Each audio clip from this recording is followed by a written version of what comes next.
नमस्कार। आज हम उस शक्ति की कहानी को समझेंगे जो हमारी पूरी दुनिया को चलाती है, बिजली। हम एकदम शुरुआत से शुरू करेंगे, एक छोटे से चार्ज से, और देखेंगे कि ये हमारे घर के बिजली के बिल तक कैसे पहुंचती है। तो चलिए इस सफर पर निकलते हैं। कभी सोचा है कि जैसे ही हम स्विच ऑन करते हैं, एक तार के अंदर ऐसा तो क्या होता है कि बल्ब फौरन जल जाता है। ये कोई जादू नहीं है, ये है प्योर साइंस। आइए इस रहस्य से परत दर परत पर्दा उठाते हैं। हर चीज की शुरुआत एक बहुत ही बुनियादी, एक बहुत ही फंडामेंटल कॉन्सेप्ट से होती है, जिसे कहते हैं विद्युत आवेश या इलेक्ट्रिक चार्ज। ये हर उस चीज में मौजूद है जिसे हम देख सकते हैं या छू सकते हैं। तो विद्युत आवेश हर पदार्थ का एक मौलिक गुण है, और ये दो तरह का होता है, पॉजिटिव और नेगेटिव।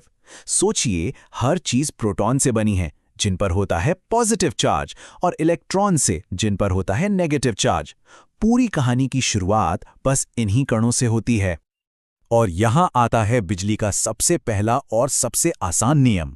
एक जैसे चार्ज यानी पॉजिटिव पॉजिटिव या नेगेटिव नेगेटिव एक दूसरे को दूर धकेलते हैं, और अलग अलग चार्ज यानी एक पॉजिटिव और एक नेगेटिव एक दूसरे को अपनी तरफ खींचते हैं, बिल्कुल चुंबक की तरह, ऑपोजिट्स अट्रैक्ट।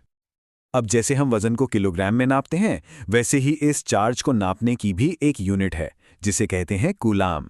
इसे याद रखिएगा, ये आगे बहुत काम आने वाला है। ठीक है, तो अब हमारे पास ये चार्ज तो हैं, लेकिन असली मजा तब शुरू होता है जब ये चार्ज चलना शुरू करते हैं, और यहीं से एंट्री होती है करंट और वोल्टेज की। विद्युत धारा या इलेक्ट्रिक करंट कुछ और नहीं, बस इन चलते हुए चार्जेस का बहाव है। जब इलेक्ट्रॉन एक तार के अंदर से बहने लगते हैं तो हम कहते हैं कि करंट बह रहा है। इसे एक पानी के पाइप की तरह समझिए। पानी अगर चार्ज है तो पानी का बहना ही करंट है। और हाँ, हम इसे नाप भी सकते हैं।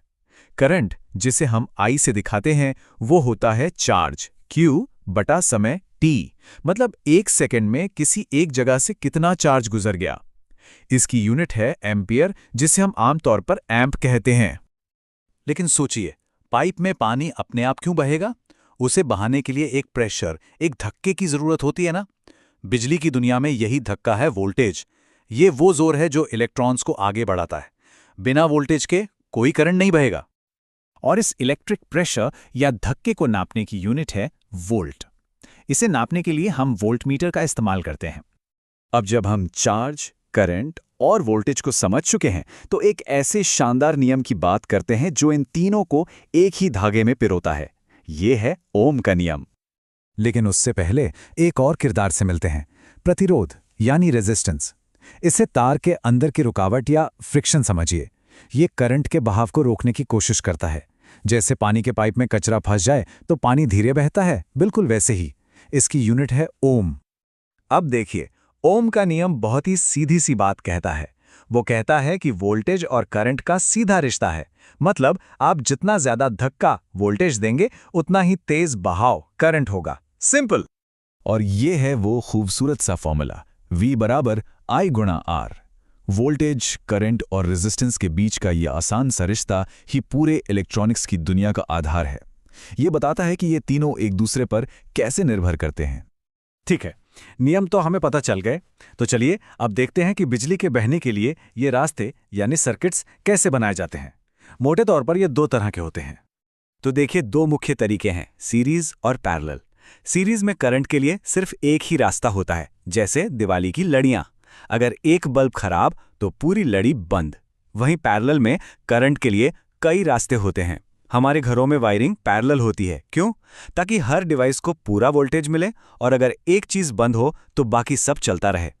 अभी तक हमने ये देखा कि बिजली बहती कैसे है। अब बात करते हैं कि बहते हुए ये करती क्या है, यानी ये जो काम करती है और गर्मी पैदा करती है। याद है वो रुकावट यानी रेजिस्टेंस? जब करंट उस रुकावट से जबरदस्ती गुजरता है तो तार गर्म हो जाता है। इसे जूल का हीटिंग इफेक्ट कहते हैं। और हम इसी चीज का इस्तेमाल अपने इलेक्ट्रिक आयरन, गीजर और हीटर जैसी चीजों में करते हैं। अब बात करते हैं इलेक्ट्रिक पावर की। सीधे शब्दों में कहें तो पावर ये बताता है कि कोई डिवाइस कितनी तेजी से बिजली की खपत कर रहा है। इसकी यूनिट है वॉट। ये नाम तो हम सबने सुना ही है। पावर निकालने के ये तीन फॉर्मूले हैं। सबसे बेसिक है P बराबर V गुणा I। बाकी दोनों भी ओम के नियम का इस्तेमाल करके ही बने हैं।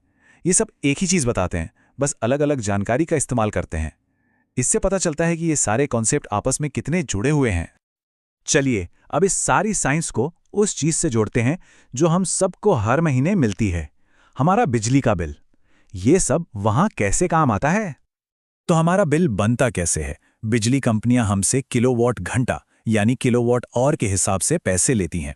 इसका मतलब क्या है? बहुत आसान है। अगर 1000 वॉट यानी 1 किलोवाट का कोई उपकरण 1 घंटे तक चलता है तो वो 1 किलोवाट बिजली की खपत करता है। और ये है वो आहा मोमेंट।